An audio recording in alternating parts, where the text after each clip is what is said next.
नमस्कार दोस्तों, स्वागत है फिर से हमारे इस चैनल कृपा महादेव टिप्स पर। अगर आप भी अपनी लाइफ में कुछ सीखने की चाह रखते हैं तो हमारे इस चैनल को सब्सक्राइब करें। तुलसी को जल देते समय बोलने चाहिए ये 3 शब्द, सभी मनोकामनाएं पूर्ण हो जाती हैं। दोस्तों, पिछले वीडियो में हमने आपको तुलसी को जल देने के महात्म्य की कथा सुनाई है। आज के इस वीडियो में हम जानेंगे तुलसी को जल देते समय क्या बोलना चाहिए। एक बार की बात है, देवी सत्यभामा ने भगवान श्री कृष्ण से तुलसी को जल देने का महत्व पूछ लिया था। तब भगवान श्री कृष्ण ने उन्हें उसका महात्म्य सुना दिया था। आगे देवी सत्यभामा कहती है, हे स्वामी, आपने मुझे तुलसी को जल देने का महत्व तो बता दिया है, किंतु अब मेरे मन में यह जानने की जिज्ञासा हो रही है कि तुलसी को जल कैसे देना चाहिए, तुलसी को जल देने की सर्वोत्तम विधि कौन सी है तथा तुलसी को जल देने का मंत्र कौन सा है। कृपया आप मुझे इन सभी प्रश्नों का उत्तर दें। तब भगवान श्री कृष्ण देवी सत्यभामा से कहते हैं, हे प्रिय, जिस प्रकार से मैंने तुम्हें तुलसी का महात्म्य सुनाया है, उसी प्रकार से तुलसी को जल देते समय बोले जाने वाले मंत्र का भी बड़ा महत्व है। ये मंत्र केवल 3 शब्दों का है, किंतु इसका प्रभाव बहुत कल्याणकारी है। जो भी मनुष्य नित्य तुलसी को जल देते समय अपने मुख से केवल ये 3 शब्द बोल देता है तो साक्षात लक्ष्मी उसके घर में प्रवेश करती है। उसकी दरिद्रता समाप्त हो जाती है, उसे धन धान्य की प्राप्ति होती है। वह मंत्र बताने से पूर्व मैं आपको तुलसी के इस मंत्र का महात्म्य सुनाता हूँ। इस महात्म्य को सुन लेने मात्र से ही मनुष्य के समस्त पाप नष्ट हो जाते हैं। उसे 100 वर्षों तक तुलसी को जल देने का पुण्य प्राप्त हो जाता है। इसीलिए देवी, आप इस कथा को ध्यान से पूरा जरूर सुने। देवी सत्यभामा कहती है, हे प्रभु, मैं इस कथा को पूरा अवश्य सुनूंगी, आप मुझे तुलसी के मंत्र का महात्म्य सुनाइए। श्री कृष्ण कहते हैं, हे देवी सत्यभामा, दक्षिण में एक अत्यंत शोभायमान नगरी थी। उस नगरी में सुशर्मा नाम का एक खोटी बुद्धि का ब्राह्मण रहता था। पापियों का तो वह शिरोमणि था। उसका जन्म एक ऐसे ब्राह्मण परिवार में हुआ था जो पाप कर्म करने वाले, शास्त्र ज्ञान से शून्य थे। वह जन्म से तो ब्राह्मण था, किंतु कर्म से वह अत्यंत दुराचारी था। वह न पूजा पाठ करता, न ध्यान करता, न जप, न होम और न ही अतिथियों का सत्कार करता था। उसके द्वार पर आए अतिथियों को बिना दान किए ही क्रूरता पूर्वक भगा देता था।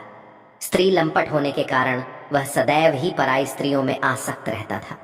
उसे मदिरा पान करने की भी आदत थी, साथ ही वह मांस खाया करता था। वह दिन में खेत में काम करके पत्ते बेचकर जीविका चलाया करता था और रात्रि में वेश्याओं का सेवन करता था। इस प्रकार से उस ब्राह्मण ने अनेक वर्षों तक जीवन व्यतीत किया। फिर एक दिन वह दुर्बुद्धि सुशर्मा बेचने के लिए पत्ते इकट्ठा करने के लिए एक ऋषि की वाटिका में घूमने लगा और पत्ते तोड़ने लगा। तभी एक काल रूपधारी काले सर्प ने उस ब्राह्मण को काट लिया और उसी समय पर उसकी मृत्यु हो गई। उसके बाद 2 यम के दूत उसे लेने के लिए उस स्थान पर प्रकट हुए और उसे उठाकर यमलोक ले जाने लगे। मार्ग में वह यमदूतों के सामने बहुत विलाप करने लगा, हे दूतों, मुझे कहाँ ले जा रहे हो? मुझे छोड़ दो, मेरे प्राण बख्श दो। किंतु यमदूत उसे यह कहते हुए ले जाने लगे, अरे दुष्ट ब्राह्मण, तेरे पाप कर्मों के कारण तुझे सांप ने काट लिया है। अब यमराज तुझे अवश्य घोर नरक में डाल देंगे। फिर यम के दूत उस ब्राह्मण को लेकर यमलोक पहुंचते हैं और यमराज के सामने खड़े हो जाते हैं। चित्रगुप्त उस ब्राह्मण का लेखा जोखा निकालते हैं और यमराज से कहते हैं, हे धर्मराज, इस ब्राह्मण ने बचपन से लेकर मृत्यु तक पाप ही पाप किया है, इसने कभी कोई पुण्य का काम नहीं किया है। फिर धर्मराज अपने दूतों से कहते हैं, हे दूतों, इस घोर पाप करने वाले ब्राह्मण को उठाकर ले जाओ और इसे नरक में डाल दो। फिर यम के दूत उस ब्राह्मण को ले जाते हैं और नरक की भयंकर अग्नि में धकेल देते हैं। अनेक वर्षों तक नरक में सजा भुगतने के बाद उस ब्राह्मण को दूसरे जन्म में एक बैल का शरीर मिलता है। बैल का जन्म पाकर वह बोझ उठाने का काम करने लगा। उसका मालिक उससे दिन रात काम करवाने लगा।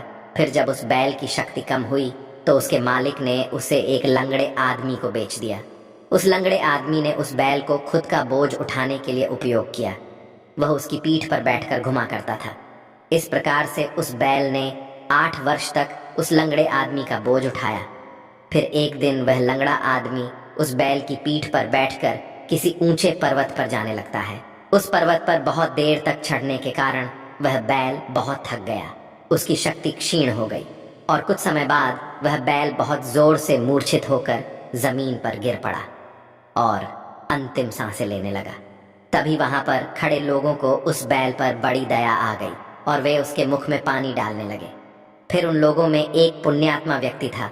उसने उस बैल का कल्याण करने के लिए अपना पुण्य उस बैल को दे दिया। उसे देखकर अन्य लोगों ने भी अपना अपना पुण्य याद करके कुछ पुण्य उस बैल को दे दिया ताकि उसे मुक्ति मिल सके। उसी भीड़ में एक वेश्या भी खड़ी हुई थी। सभी लोग अपना पुण्य उस बैल को दे रहे थे। यह देखकर उस वेश्या ने भी अपना पुण्य उस बैल को दे दिया। कुछ देर बाद उस बैल की मृत्यु हो जाती है। फिर उस स्थान पर यमदूत आते हैं और उस बैल के शरीर से उस ब्राह्मण की आत्मा को निकालकर यमलोक ले जाते हैं। यमलोक ले जाने पर उसे यमराज के सामने खड़ा किया जाता है और फिर चित्रगुप्त उसका लेखा जोखा देखते हैं तो वे आश्चर्य में पड़ जाते हैं। उस वेश्या के द्वारा उस बैल को दिया हुआ पुण्य बहुत बड़ा होता है। उस पुण्य के प्रभाव से उसके सभी जन्मों के पाप नष्ट हो जाते हैं। फिर यमराज उस ब्राह्मण के सभी पाप क्षमा करते हैं और कहते हैं, हे ब्राह्मण, उस वेश्या ने तुझे अपना पुण्य देकर तुझ पर बड़ा उपकार किया है। केवल उसी के पुण्य के कारण तुम्हारे सब जन्मों के पाप नष्ट हो गए हैं और यमराज उसे फिर से मनुष्य जन्म प्रदान करते हैं।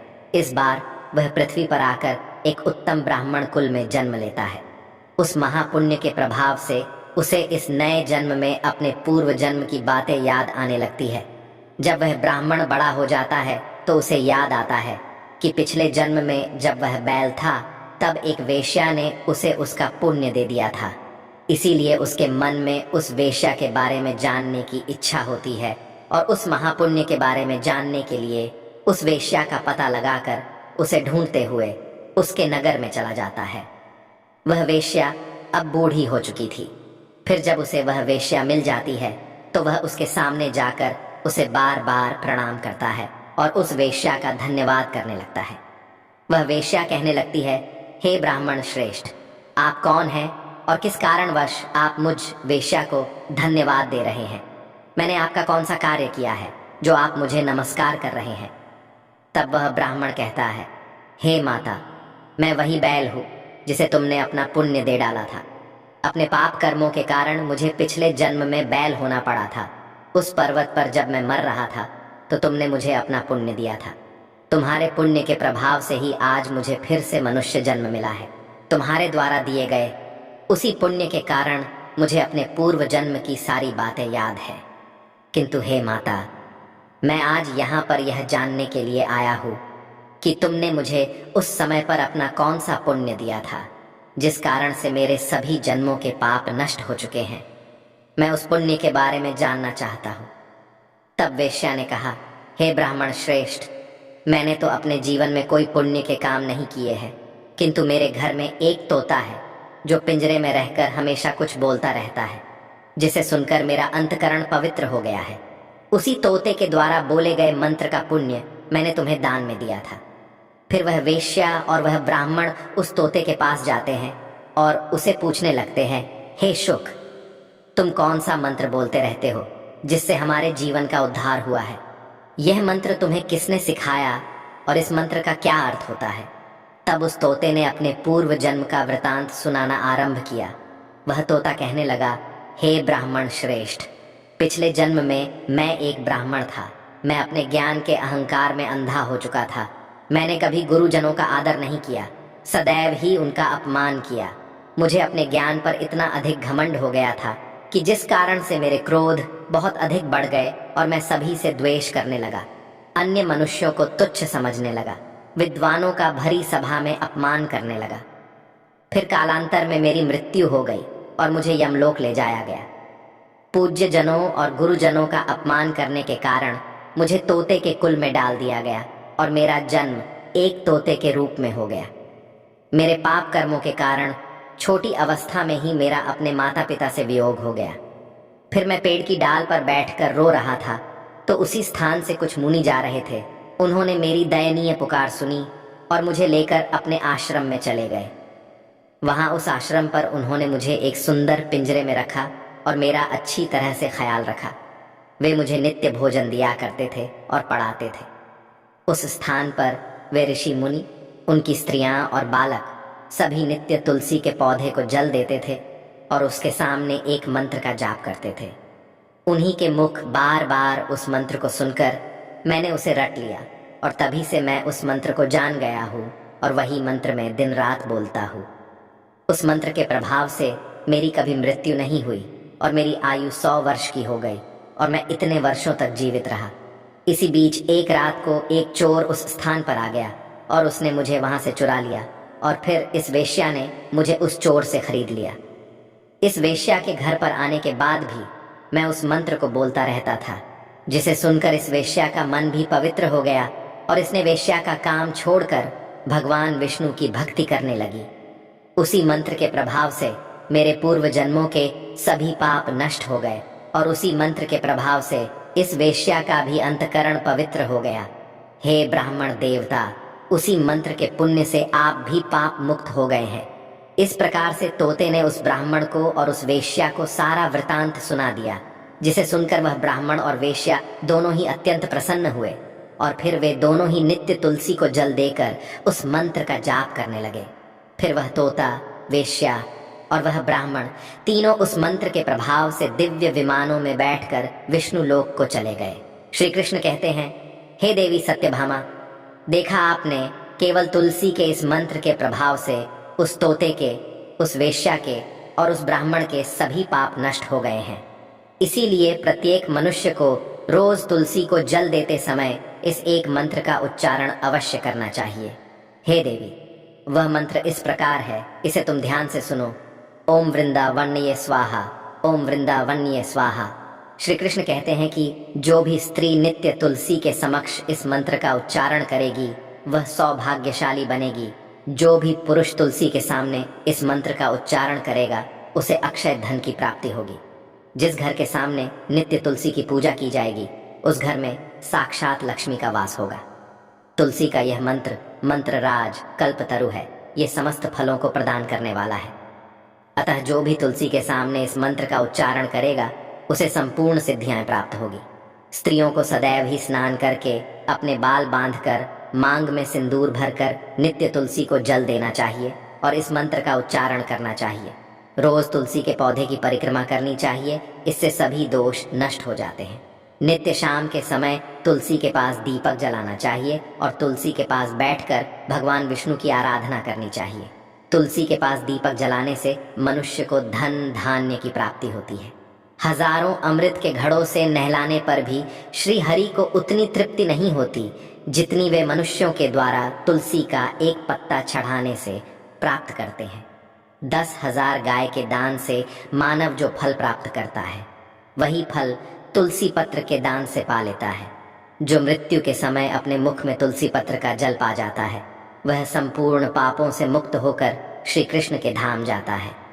श्री कृष्ण कहते हैं, पूर्णिमा, अमावस्या, द्वादशी और सूर्य संक्रांति के दिन मध्याह्न काल, रात्रि और अशौच के समय तेल लगाकर बिना स्नान किए अथवा बिना हाथ पैर धोए रात्रि के वस्त्र पहनकर तुलसी के पत्र तोड़ता है वह महापापी होता है। श्राद्ध, व्रत, दान, प्रतिष्ठा तथा देव पूजा के लिए तोड़े हुए तुलसी पत्र बासी होने पर भी 3 रात्रि तक पवित्र ही रहते हैं। तुलसी का एक एक पत्ता न तोड़कर पत्तियों के साथ अग्रभाग को तोड़ना चाहिए। तुलसी की मंजरी सब फूलों से बढ़कर मानी जाती है। मंजरी तोड़ते समय उसमें पत्तियों का रहना भी आवश्यक माना गया है। पूज्य भाव से पौधे को हिलाए बिना तुलसी के अग्रभाग को तोड़ना चाहिए, इससे पूजा का फल लाख गुना बढ़ जाता है। तुलसी के पत्तों को कभी नाखून से नहीं तोड़ना चाहिए, इससे पाप लगता है। रात्रि में तुलसी के पौधे को स्पर्श न करे अथवा उसके पत्ते न तोड़े, ऐसा करना अशुभ माना गया है। रात्रि में तुलसी का पौधा निद्रा अवस्था में होता है, ऐसे में पत्ते तोड़ने पर पाप ही लगता है। गुरुवार के दिन तुलसी के पौधे में थोड़ा सा कच्चा दूध अर्पित करें। दूध चढ़ाते समय ओम नमो भगवते वासुदेवाय इस मंत्र का जाप अवश्य करना चाहिए। तुलसी के पौधे के पास शालिग्राम रखे और उस पर तिल चढ़ाए। पूजा में तुलसी और शालिग्राम को दूध में भीगी हल्दी का तिलक अवश्य करें। शालिग्राम पर तुलसी पत्र रखकर चंदन लगाना चाहिए। अगर कोई महिला मासिक धर्म से है तो वह तुलसी की पूजा ना करे। मासिक धर्म के दौरान तुलसी को स्पर्श करने से घोर पाप लगता है, इससे स्त्री की दुर्गति होती है। तो दोस्तों, इस प्रकार से भगवान श्री कृष्ण ने देवी सत्यभामा को तुलसी को जल देने के मंत्र का माहात्म्य सुनाया है। ये कथा आपको कैसी लगी कमेंट करके अवश्य बताएं। अगर ये जानकारी अच्छी लगी तो वीडियो को लाइक जरूर करें। कमेंट में जय श्री कृष्ण, जय मां तुलसी जरूर लिखें। साथ ही चैनल को सब्सक्राइब करें। आप सभी का धन्यवाद।